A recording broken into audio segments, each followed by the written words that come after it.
Sea food यानी समंदर से निकलने वाली ग़िज़ा। ये ग़िज़ा ज़्यादातर झींगों और मछलियों की कई अक़साम पर मुश्तमिल है। दुनिया में बहुत कम लोग होंगे जो सी फूड इस्तेमाल ना करते हों। सूबा सिंध और बलूचिस्तान बहरा अरब के किनारे वाक़े हैं, जिसकी बिना पर यहाँ माहीगीरी की सनत से हज़ारों लोग वाबस्ता हैं, क्योंकि पाकिस्तानी समंदरी हुदूद भी सी फूड की शक्ल में खुदा की नेमतों से मालामाल है। पाकिस्तान के समंदरों से हासिल की जाने वाली मछली और झींगे अपने साइज, क्वालिटी और ग़िज़ायत के बायस दुनिया भर में पसंद किए जाते हैं।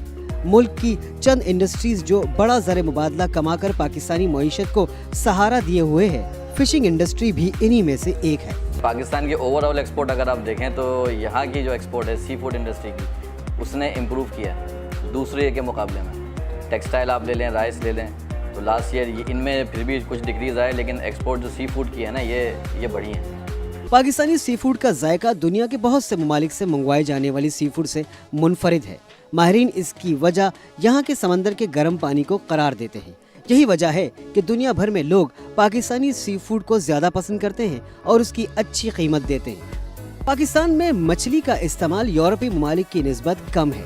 उसकी एक वजह इसका महंगा होना है, क्योंकि तरक्की याफ्ता ममालिक हमारे सी फूड की अच्छी कीमत देते हैं, जिसकी वजह से 90% बरामद कर दिया जाता है। सिर्फ 5 से 10% ही मकामी आबादी इस्तेमाल करती है। यही वजह है कि पाकिस्तान में सी फूड के इस्तेमाल का रुझान कम है। यहाँ ये दिलचस्प बात बताते चलें कि मछली और झींगे के शिकार के अलग अलग तरीके हैं।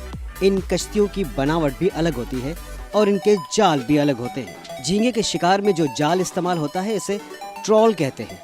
ट्रॉल इस्तेमाल करने के लिए कश्ती की बनावट मछली पकड़ने वाली कश्तियों से मुख्तलिफ होती है। इसे ट्रॉलर भी कहा जाता है। झींगों और मछली की नीलामी भी अलग अलग औकात में होती है। झींगे की नीलामी दिन 1 बजे और शाम 5 बजे यानी दिन में 2 मरतबा होती है, जबकि मछली की नीलामी दिन 3 बजे की जाती है। ये वो मछली होती है जो डोर और कांटों के जरिए पकड़ी जाती है, जबकि मछली की नीलामी की दूसरी टाइमिंग रात 2 बजे होती है। ये मछली वो होती है जिसे मछेरे 15-20 दिन बीच समंदर में रहकर पकड़ कर लाते हैं, जो एक मखसूस जाल जिसे रच कहा जाता है से पकड़ी जाती है। ये सारा कारोबार मोल के जरिए किया जाता है। मोल दरअसल नीम सरकारी इदारा है जो माहीगीरों को पहले कर्जा फराहम करता है और जब माल नीलाम हो जाता है तो उसमें से कुछ फीसद मुनाफे के तौर पर लेता है। ये यहाँ से राशन, बर्फ और डीजल जो है ये हमसे ये लोग ले जाते हैं और शिकार पे चले जाते हैं 20 से 25 दिन के लिए। जब ये वापस आते हैं, इनका माल यहाँ बिकता है। उस माल में से वो खर्चा तमाम लेस करने के बाद उन्हें पेमेंट दी जाती है। ये माल में 6.25% हमारी कमीशन होती है, जिसमें से हाफ हम सोसाइटी को देते हैं जो गवर्नमेंट का अदारा है। नीलामी के दौरान खरीदार सबसे पहले इस बात का अंदाज़ा करते हैं कि माल बरामद करने के काबिल है भी या नहीं, क्योंकि बरामदात के लिए अच्छी क्वालिटी और साफ़ सुथरा माल खरीदा जाता है। क्योंकि बरामद किए जाने वाले माल से न सिर्फ सरमायादार का मुफाद वाबस्ता होता है, बल्कि मुल्क की इज्जत भी दांव पर लगी होती है। खराब माल की बरामद की सूरत में सरमायादार को न सिर्फ नुकसान होता है, जबकि आइंदा के लिए भी उसके माल पर पाबंदी लग सकती है। माहीगीरों से उसी क्वालिटी का माल खरीदा जाता है जो उसका क्लाइंट डिमांड करता है। कश्तियाँ जब मछली और झींगा शिकार करके लाती हैं तो फिशरीज में दाखिले के बाद सबसे पहले मार्केट में उसकी नीलामी होती है। नीलामी का ये निज़ाम बिल्कुल इसी तरह होता है जिस तरह सब्जी मंडी में आढ़तियों का निज़ाम होता है, यानी माल आते ही नीलामी का सिलसिला शुरू हो जाता है। झींगा इस वक्त अनलोड होके हमारा ऑक्शन हाल है झींगे का K2 इसका नाम है, और यहाँ पे ऑक्शन हो रहा है ये झींगा। और यहाँ पे अंदर चल के ग्रेडिंग भी है, वो मैं आपको चलते हुए दिखाता हूँ कि किस तरह ग्रेडिंग की जा रही है। ग्रेडिंग के बाद ये ऑक्शन होगा और मुख्तलिफ कंपनीज वाले हैं, व्यापारी हजरात हैं, मेहता हजरात हैं, वो यहाँ पे ऑक्शन करेंगे और पर्चियों की सूरत में हमें ऑक्शन मिलेगा और जिसका रेट अप होगा, जिस कंपनी का, ये माल उसके नाम पर हो जाएगा। फिर वो वहाँ से सीधा भर के स्केल की तरफ जाएंगे, जो मैं आपको दिखाता हूँ किस तरह वेट होता है वहाँ पे। वो ये देख रहे हैं आप, ये सारा स्केल की तरफ जा रहा है और ये सारा वेट होगा यहाँ पे। मार्केट में जो माल आता है उसको मैं ऑक्शन करता हूँ। झींगे के मुख्तलिफ रेट होते हैं, मुख्तलिफ प्राइस है, जिसमें पिंक है, कलरी है, जेरा है, टाइगर है, उनके मुख्तलिफ प्राइस है। जम्बू टाइगर कहते हैं, ये टाइगर है, ठीक है।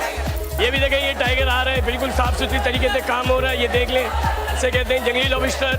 अब ये माल जो है ना बिक चुका है, ऑक्शन हो चुका है, सिर्फ ये वेट होगा, वजन पे जाएगा। जैसे आप देख रहे हैं वो सामने पे वजन पे हो रहा है, कांटे में देखें वो कांटे पे वजन हो रहा है माल। ये लॉबस्टर है, ये पिंक है, देख ले पिंक, ये बिक चुका है। ये सारा वेट हो रहा है। यहाँ से वेट होने के बाद बाहर गाड़ियों में लोड होगा, और उसमें बर्फ़ लगेगी।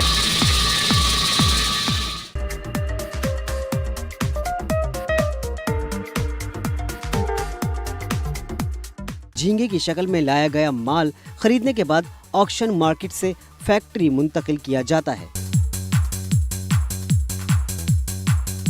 ये डी-एडिंग हो रही है, किसी क्लाइंट की ज़रूरत होती है डी-एडिंग के लिए कहते हैं, और किसी की एड के साथ, और ये सारी डी-एडिंग हो रही है। डी-एडिंग के बाद यहाँ ग्रेडिंग होगी। ये ग्रेडिंग हो रही है, साइज़ ग्रेडिंग, मतलब क्वालिटी वाइज साइज़ अलग करते हैं, और इसके बाद इसकी प्रोसेसिंग पैकिंग आ जाती है। इसके बाद ये पैकिंग आ गई है, ये पैकिंग हो रही है। पैकिंग के बाद वेट करते हैं, बायर की रिक्वायरमेंट होती है 1.8 2 kg और 1 kg, जैसे भी उसकी रिक्वायरमेंट होती है वो यहाँ प्रोसेसिंग में करते हैं और वेट करते हैं। ये वेट हो रहा है। वेट होने के बाद उसको पानी डालते हैं, मार्किंग के बाद डब्बे में लगाते हैं, डब्बे के बाद फिर ट्रे में लगाते हैं। इसके बाद ये डब्बे में लग गया माल। डब्बे के बाद कंटेंट फ्रीज़र में जाएगा। आइए, कंटेंट फ्रीज़र में रखा जा रहा है, और कंटेंट फ्रीज़र लोड करने के बाद -40 पे 2.5-3 घंटे के अंदर ये फ्रीज़ हो जाता है। फ्रीज़ होने के बाद इसको निकाल लेते हैं और मास्टर कार्टन बनते हैं। फिर इसके साइजिंग से मास्टर कार्टन बनते हैं। आइए आपको मास्टर कार्टन दिखा दें। ये मास्टर कार्टन है, और यहाँ मास्टर कार्टन बनते हैं और इसके बाद कोल्ड स्टोर में जाते हैं। मछली को खराब होने से बचाने के लिए उसे हर वक्त बर्फ में रखा जाता है। फैक्ट्री पहुंचने के बाद माल को यहाँ भी बर्फ लगाकर ही रखना पड़ता है ताकि गर्मी से माल खराब ना हो जाए। उसके बाद माल की ग्रेडिंग का अमल शुरू होता है। ग्रेडिंग के अमल के बाद मछली और झींगों की सफाई की जाती है, और खरीदारों की मांग के मुताबिक कुछ मछली और झींगे बगैर काट पीट के पूरे पैक कर दिए जाते हैं, जबकि कुछ में से गैर ज़रूरी आज़ा या ऐसी चीज़ें जो खाने की नहीं होती निकाल दी जाती हैं। छिलका उतर रहा है, यानी छिलका उतर रहा है। छिलका उतरने के बाद या छिलका पील होने के बाद आइए मैं आपको वॉशिंग दिखाता हूँ। यहाँ वॉश होता है, धुलता है माल। वॉशिंग मशीन है, और यहाँ पील होने के बाद माल लाते हैं और इसको यहाँ वॉशिंग करते हैं। वॉशिंग के बाद वॉशिंग होती है। ये वॉशिंग मशीन है।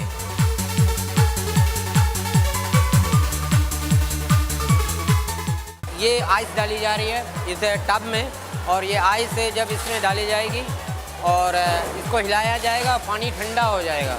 पानी ठंडा हो जाएगा, उसके बाद इसके अंदर श्रिम्प रखा जाएगा। श्रिम्प 10, 15, 20 मिनट के अंदर रखेंगे। इसका टेम्परेचर बहाल हो जाएगा, ठंडा हो जाएगा। उसके बाद इसको उठा के पैकिंग पे देंगे।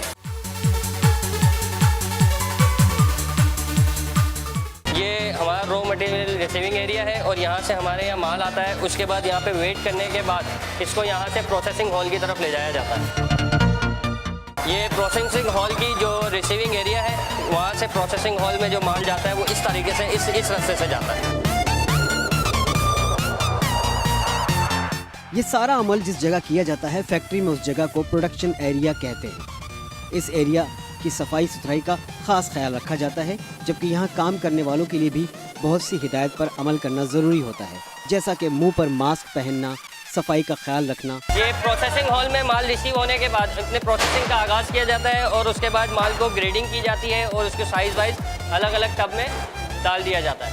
उसके बाद ये सारा आगे वॉशिंग और प्रोसेसिंग की तरफ आगे चले जाता है।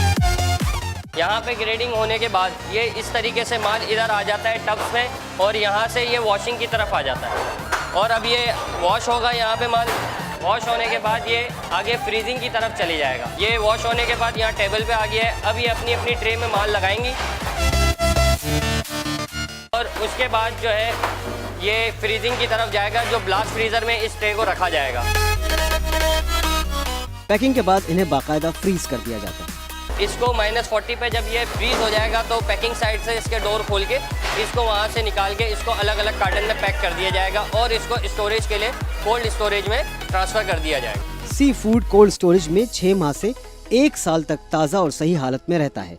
इसकी ताजगी में कोई फ़र्क पड़ता है ना जायके में। ये हमारे प्लेट फ्रीजर्स हैं, ये मैक्सिमम 3 घंटे के अंदर माल को फ्रीज कर देते हैं। उसके बाद जो है इसको यहाँ से निकाल के ब्लॉक फॉर्म में झींगा और जो है स्क्विड हॉल है, ये हम यहाँ पे पैक करते हैं। इसके अंदर जो ब्लॉक फॉर्म में इस तरीके से आप देख रहे हैं, इस तरह से बन के जो है बाहर आता है, और इसको फिर हम कार्टन में पैक कर देते हैं। ये पैकिंग हो रही है, आप देख रहे हैं, और ये इस तरीके से यहाँ कार्टन पड़े हैं जो पैक होने के बाद यहाँ से स्टोर में इसको ट्रांसफ़र कर दिया जाएगा, जो हमारे स्टोर उस तरफ है। पैकिंग वाली साइड पे आ गए, यहाँ पे एक टनल तैयार हो चुका है, उसको वो खोल रहे हैं और इसमें से सारा मटेरियल ट्रेज वगैरह को बाहर निकाल रहे हैं। अब ये ट्रे जो है आगे फर्दर पैकिंग की तरफ जाएंगी, और ये जैसे आगे टेबल आपको दिख रहा है, इस टेबल पे ये सारी वर्किंग हो रही है। यहाँ पे इसको अलग अलग करके इसको IQF पैकिंग की जा रही है, और एक बैग में एक पीस डाल के इसकी IQF पैकिंग की जा रही है, और इसको आगे फर्दर कार्टन में पैक करके और स्टोर की तरफ पहुँचा दिया जा रहा है। ये वहाँ से कार्टन में डाल के इनको दे दिया गया है। अब ये यहाँ पे वेट करके पर कार्टन 10 kg पैक करके आगे दे देते हैं, और उसके बाद वो आगे अपनी स्ट्रिप्स वगैरह लगा के इसको फाइनलाइजेशन पे स्टोर में डाल दिया जाता है। उसके बाद वो डिस्पैच के मरहले पे आ जाता है। ये डिस्पैच का मरहला है, यहाँ से कंटेनर लोडिंग हो रही है, और ये हमारा जो है कंटेनर स्टफ होने के बाद ये आगे एक्सपोर्ट हो जाएगा।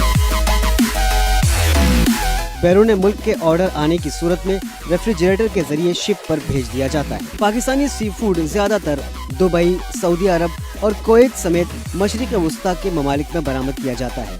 इसके अलावा मकामी सतह पर मछली की बड़ी तादाद घरों के अलावा बड़े बड़े होटल्स को फरोख्त की जाती है।